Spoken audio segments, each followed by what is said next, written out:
Bon, aujourd'hui, je suis avec mon ami David. Salut, salut. Merci de m'accueillir chez toi, premièrement. Grand plaisir. On va se revoir, David, sûrement pour d'autres topos. Aujourd'hui, je voulais parler d'un sujet tabou au Québec. Tu sais Yes. que l'argent et la mort, c'est quelque chose que les gens ont de la misère à parler de ça, je sais pas pourquoi. Hein? Ouais, c'est vrai. Puis nous autres, on a déjà eu une discussion sur l'aide médicale à mourir. Ouais. Puis moi pis toi, on n'a pas du tout la même opinion là-dessus, mais on a un grand respect un pour l'autre parce qu'on est des amis quand même, ça fait plusieurs années. Fait que j'aimerais ça que tu puisses me dire pourquoi ça t'a surpris tant que ça, de savoir que moi, ça pourrait être une éventualité plus tard si je perds la vue totalement. C'est vrai que ça m'avait surpris quand on en avait parlé à l'époque. Puis le pourquoi que j'étais très surpris vis-à-vis de ma réaction vis-à-vis de ton propos, c'est que, écoute, c'est que comme je te connais, t'es tellement une personne, on va dire, accro à la vie, qui apprécie une multitude de choses, les petites, moyennes et grandes choses de la vie, qui est enjouée et tout, qui est positive et tout, que moi, ça m'a juste choqué, là, dans le sens de choc. Quand on en a parlé, j'étais comme, j'apprends vraiment une facette de ta personne que je m'attendais vraiment pas. Que tu connaissais pas. Pas du tout. Ouais. Pas du tout. Pourquoi? Parce que est-ce que pour toi, l'aide médicale à mourir, c'est le lien que tu fais, c'est que nécessairement que la personne est en dépression? Ou ça, c'est-tu quelque chose de négatif? C'est quoi ton opinion face à ça? Je vais commencer par exprimer mon opinion, dans le fond. Moi, je suis pour cette mesure-là. Ça, il n'y a pas de problème. OK. De manière générale, je comprends qu'il y a plusieurs conditions sévères qui peuvent l'exiger, puis c'est correct aussi que ce soit offert pour le plus grand nombre. Il n'y a pas de problème. Moi, personnellement, je n'envisage pas ça pour moi. Dans mon parcours de vie, puis par rapport à ma cécité, j'estime pas que ma cécité, parce qu'évidemment, pour les gens qui ne le savent pas, je suis aussi touché par la rétinite pigmentaire. Oui, effectivement. Mais non, je conçois pas dans mon parcours à moi que ça pourrait être un moyen quelconque. Non. T'sais, Est-ce que... Parce que moi, je vois ça un peu, on a déjà parlé, je vois ça un peu comme l'Alzheimer. Tu sais, je me dis à un moment donné, c'est quelque chose qui se dégrade, puis je me dis à un moment donné, je veux avoir le droit de choisir quand est-ce que je mets fin à mon adaptation, dans le sens que pour moi, je trouve que le terme s'adapter, tu m'en as parlé souvent, oui, c'est quelque chose qu'on n'a pas le choix avec la rétinite pigmentaire, mais pour moi, il me semble qu'il y a, comment je dirais ça, il y a une fin à l'adaptation. Tu sais, à un moment donné, est-ce qu'on peut vraiment tout adapter pour être heureux? Mais pour toi, la réponse est oui, clairement. La réponse, dans le fond, je t'amène une question. C'est que la réponse, oui, c'est qu'on ne peut pas tout adapter ce qui est externe à nous. Nous, on peut s'adapter à beaucoup de choses. Ouais. Il va toujours avoir un certain pourcentage de zones d'ombre puis de choses inaccessibles, quand même. Ça, c'est vrai. Ouais. Mais tu vois, moi, c'est très, tu sais, moi je ne juge personne. Tu sais, c'est très personnel. Là. C'est très personnel comme choix. J'aime tellement la vie, même quand ça va mal, que je peux pas aller à cette hauteur-là, à cette mesure-là. Moi, c'est juste impossible. Peut-être qu'un jour, je changerai d'idée. Tu sais, on sait pas de quoi le futur est fait.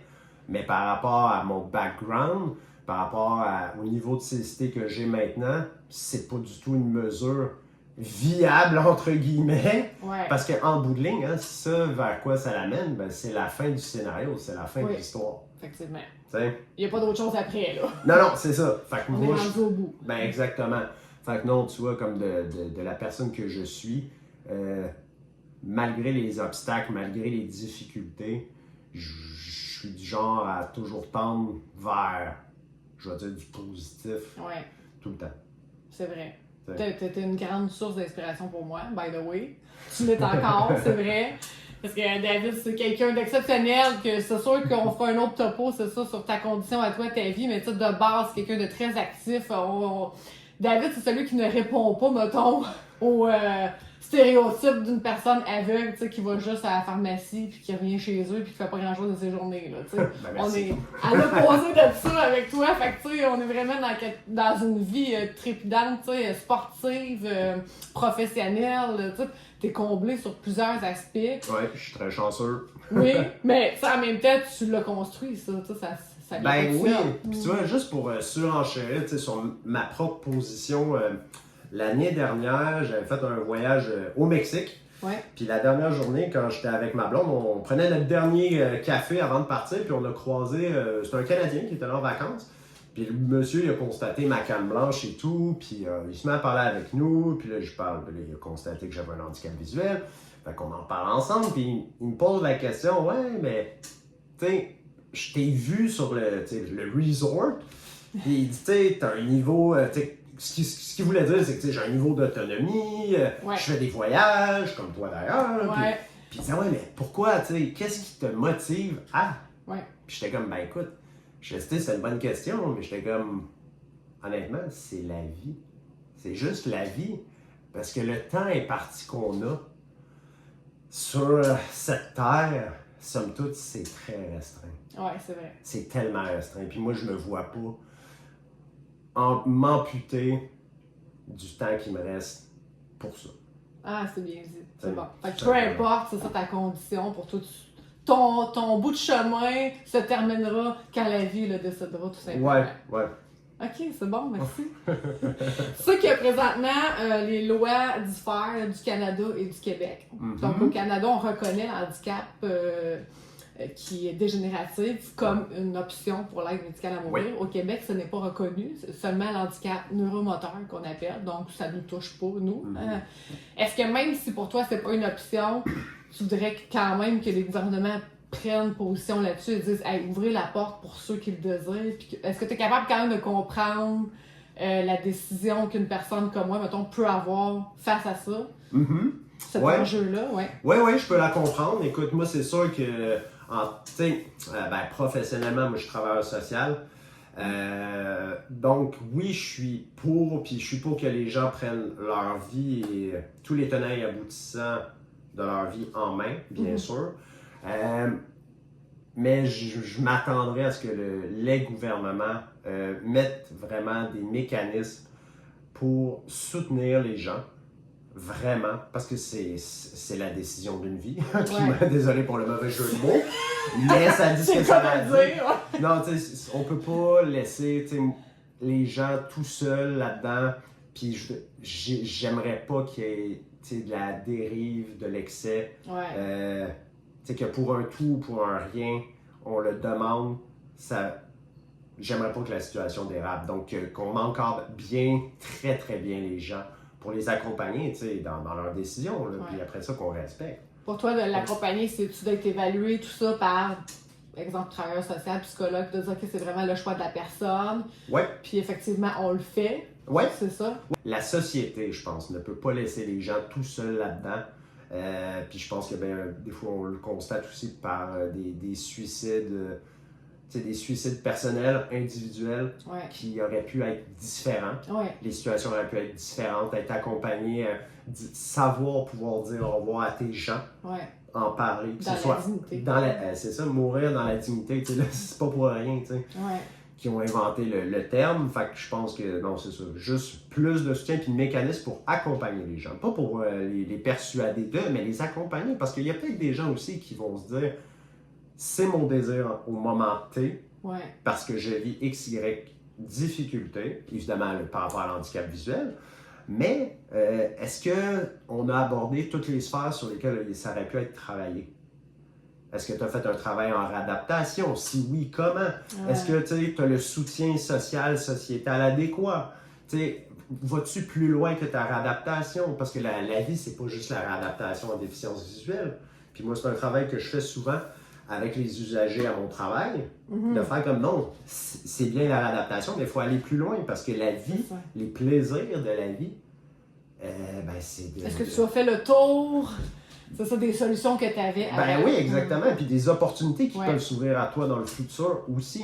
Donc, c'est toutes ces questions-là, tous ces paramètres-là que je voudrais voir avec les gens. Je comprends. toute façon, aujourd'hui, tu sais, le but étant pas de débattre, Non. c'est juste de voir l'opinion, puis tu sais, les possibilités, c'est ça, des fois que les gens voient ou pensent. Est-ce qu'on pourrait pas les rendre justement accessibles à la même mesure que d'autres maladies dégénératives? Puis tu sais, je veux dire, je pense pas que rendu là, parce que c'est accessible qu'il y a plus de monde qui vont le faire. Tu sais, c'est seulement que si c'est ton idée, tu vas avoir le choix de le faire, tout simplement. Je pense pas que ça va amener une vague de oh mon Dieu, on s'en va tout en aide médicale à mourir, ça n'a pas rapport. Mais tu sais, de juste dire écoutez, on vous donne la possibilité de, si jamais, comme tu dis, vous avez fait le tour des possibilités que vous avez, puis des ressources, peu importe, puis que c'est vraiment votre choix final, ben on vous ouvre la porte, c'est ça, pour le faire en toute dignité. Ouais, t'as bien fait le tour, mais moi je te reposerais la question, toi, c'est quelque chose qui était en tout cas d'actualité à une certaine époque. Maintenant, ta position à toi, c'est quoi? Ben, ma position reste la même, dans le sens que ça me rassure de savoir que je pourrais peut-être avoir cette porte de sortie-là si jamais, mon Dieu, je me sens pas heureuse dans ce monde qui m'attend. C'est dans cette optique-là. Est-ce que je vais être capable de m'adapter à ton niveau? Quel sera le genre de vie que je vais mener? T'sais, je vais avoir un conjoint, ma fille va être rendue à quel âge? Elle va rester où? Est-ce que je vais être plus toute seule ou je vais mener une vie différente? Il y a beaucoup de choses qui rentrent en ligne de compte aussi, je pense. Non, c'est vrai. Ma position reste la même dans le sens que est-ce que je le ferai le même matin? Pas du tout, mais tu sais, est-ce que si dans, je sais pas, 10, 15, 20 ans, je suis comme bon, ben là, moi c'est juste que je vois pas le moment où je pourrais être heureuse en étant aveugle complètement. Avec ma personnalité, encore là, c'est une opinion personnelle, tu sais. Avec la personnalité que j'ai, l'impatience que j'ai. Moi, quand je me cogne, je trouve pas ça drôle, tu sais. Moi non plus. Il y en a qui sont capables d'en rire, tu comprends? Il y en a d'autres qui ont comme le... Mais moi, c'est des affaires qui m'agressent, tu sais. Fait que je me dis, est-ce qu'à un moment donné, si ça devient juste ça ma vie, quelle va être ma qualité de vie là-dedans? C'est ça ma question que je me pose, tu sais. Si j'ai une qualité de vie, puis que j'en profite à la hauteur de ce que tu peux faire, tant mieux. Si ma qualité de vie ressemble pas à ça, est-ce que je pourrais justement dire, regarde, c'est ça, t'as tout fait justement pour t'adapter, t'as tout fait pour mettre des choses en place, te sentir mieux, puis te débrouiller. Mais si tu sens que la route est terminée, ben tu sais, c'est ça. Tu auras le choix de le faire. Ouais, écoute, je comprends. C'est comme ça que je réfléchis. OK. Non, mais c'est super intéressant. Puis comme tu l'as dit tantôt, je pense que pour les gens qui nous regardent, ça peut faire partie des sujets tabous, mais des sujets qu'on doit discuter. Effectivement. C'est des sujets de société, donc il faut quand même prendre position à un moment donné pour savoir qu'est-ce qui peut être fait. Puis comment on va le faire, comme tu dis, que ce soit encadré. Puis ne serait-ce au moins que de permettre les discussions sur le sujet. Parce que c'est quand on n'en parle pas que là, ça peut devenir, ça peut encore dégénérer. Puis la désinformation, le manque d'information, le manque de discussion pourrait aller à l'inverse de ce que la société voudrait.